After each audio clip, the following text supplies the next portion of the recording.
Baru-baru ini Amanda Falani berkunjung ke Lembaga Pemasyarakatan Khusus Narkotika Gintung Cirebon, Jawa Barat, menemui sejumlah narapidana yang diduga mengendalikan peredaran narkoba.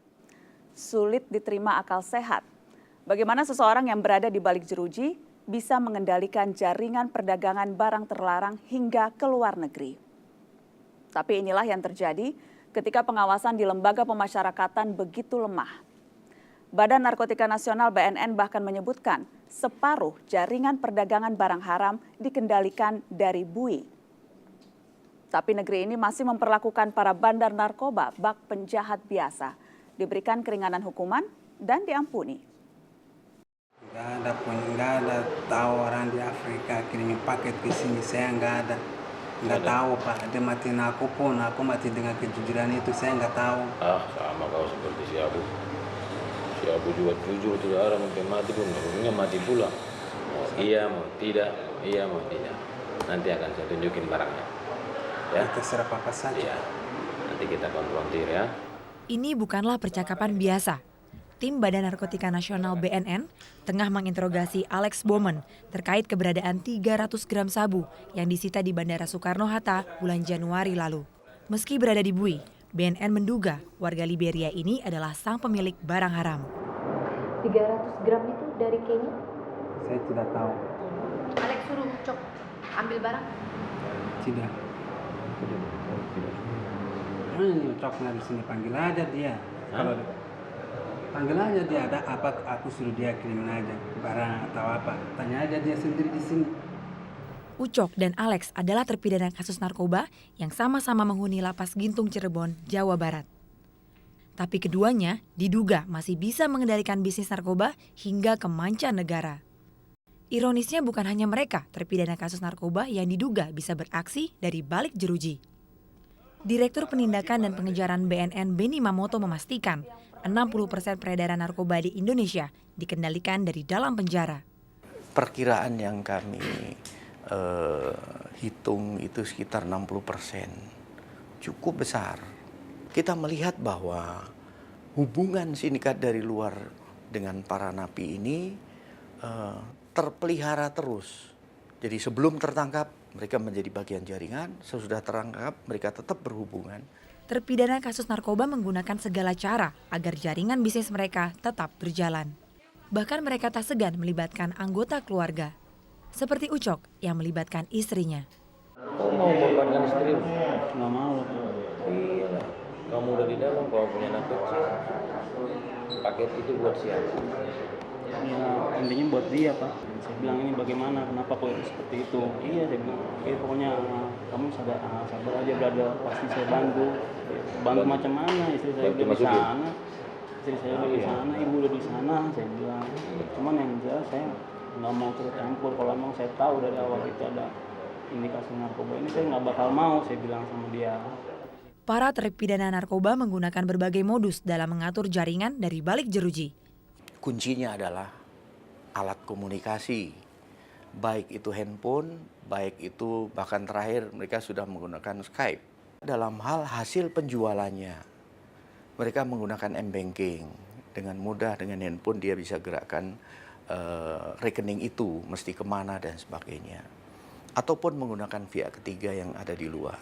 Bukannya pemilikan handphone itu dilarang ya di lapas, kecuali kalau pemilik handphone dilarang di lapas dan dipakainya ngumpet ya. Ya pakainya ada petugas simpen petugasnya lewat dikeluarin lagi.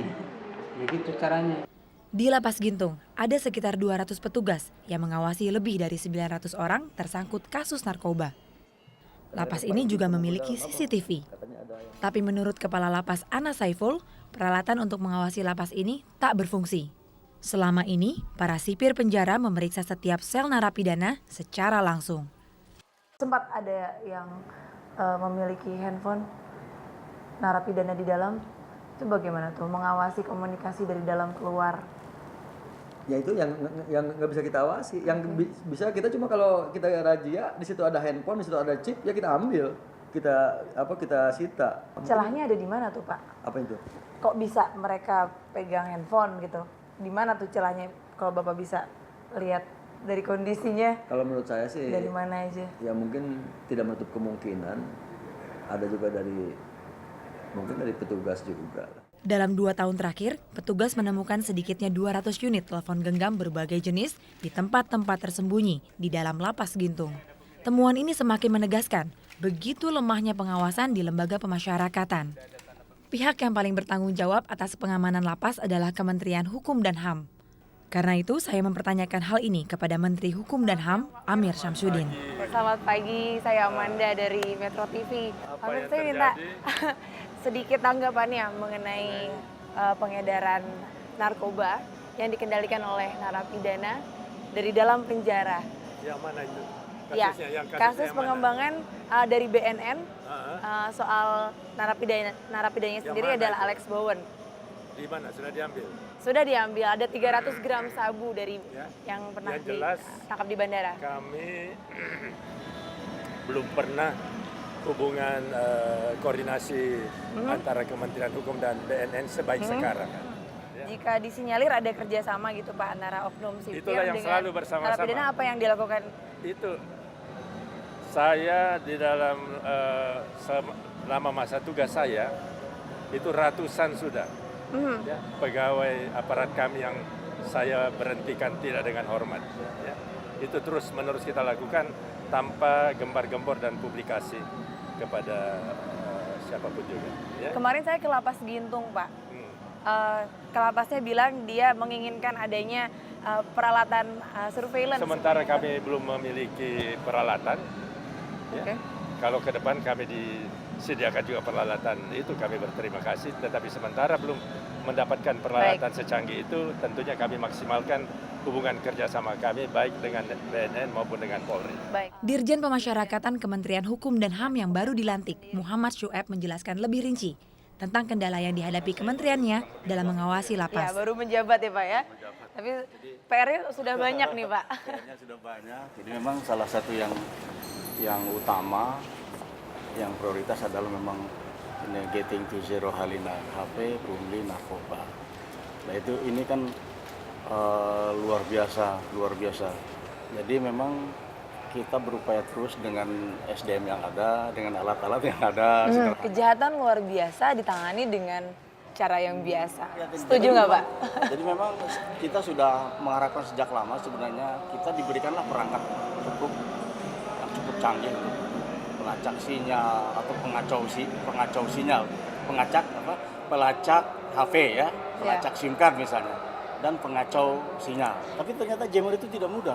Kadang-kadang jammer itu merusak juga sinyal di luar ke masyarakat, mengganggu masyarakat. Tapi memang belum beroperasi dengan baik. Karena itu tadi masih bermasalah, belum bisa pas.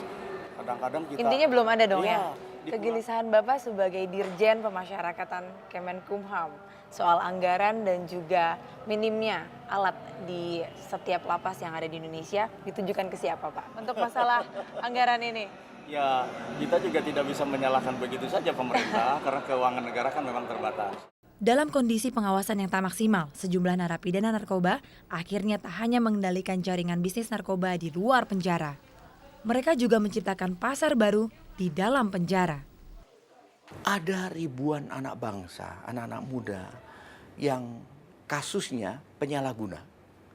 Kemudian diproses, dihukum, divonis masuk lapas, menjadi napi.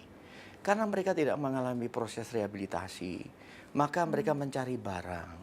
Bertemulah para bandar, terciptalah pasar di dalam lapas. Baik mereka yang tadinya sudah menyalahgunakan maupun pasar baru mereka-mereka yang dipengaruhi untuk memakai. Kalau Alex sendiri kapan terakhir memakai narkoba? Yang terakhir kali bulan 3. Oh ya, dari mana ada barangnya? Ya saya tidak perlu tahu dari mana ya Betin. Ada. Bro, mau nggak? Ya mau. Ya udah. Intinya begitu mudah tahanan di dalam penjara itu dapat barang? Justru itu mahal. Karena Tapi tetap susah. bisa. Karena susah mencarinya, susah. Justru mahal. Di luar bisa sampai 6 linting, 7 linting, 50.000. Di sini 1 linting 50.000. BNN menemukan fakta lain yang juga mencengangkan. Mereka yang paling nekat menjalankan bisnis narkoba dari balik jeruji justru para terpidana mati. Para napi yang terkena hukuman mati, kasus narkoba, jauh lebih berani. Karena bagi dia nothing tulus. Dia ingin mengumpulkan uang sebanyak mungkin. Untuk? Nah, untuknya tentunya menurut pengakuan yang bersangkutan, seperti Adam Wilson, dia secara terbuka melalui media, bahkan Metro TV, dia katakan mengurus perkaranya, bagaimana dia tidak kena hukuman mati, bagaimana dia bisa menikmati fasilitas dan sebagainya, ini sudah terungkap semua. Dalam banyak kasus, gembong narkoba justru mendapat hukuman ringan. Bahkan ada yang bebas. Yang sudah dijatuhkan hukuman mati pun malah mendapat grasi presiden. Tanggung jawabnya di saya. Jadi tidak boleh saya menyalahkan Mahkamah Agung, tidak boleh menyalahkan menteri. Kalau saya memberikan gerasi atau menolak gerasi, saya yang bertanggung jawab. Wajar dong kalau kita berharap bahwa hukumannya maksimal. Itu manusiawi sekali. Pertimbangannya apa dan sebagainya. Dan kita prihatin, karena kita berharap ada efek jera. Berapa besar kerugian, baik material maupun non-material dari kasus ini? Dari peredaran narkoba sendiri di Indonesia, menurut penelitian BNN bekerja sama dengan Puslitkes UI, dalam 1 tahun sekitar 48 sampai 50 triliun. Baik itu angka transaksi maupun angka biaya rehabilitasi. Peredaran narkoba adalah kejahatan luar biasa yang membutuhkan penanganan dan upaya pemberantasan yang luar biasa pula. Seharusnya tak ada kata toleransi dan permisif terhadap pelaku kejahatan narkoba. Karena sudah terbukti, razia dan penjara tak membuat para pengedar narkoba jera. Pengamanan dari Polda. Itu hal yang biasa terjadi. Dan aku yakin tetap akan terjadi. Kenapa sih? Karena memang butuh uang, dan uang itu untuk apa biasanya sih yang Alex tahu? Ya, hidup lah. Biaya hidup.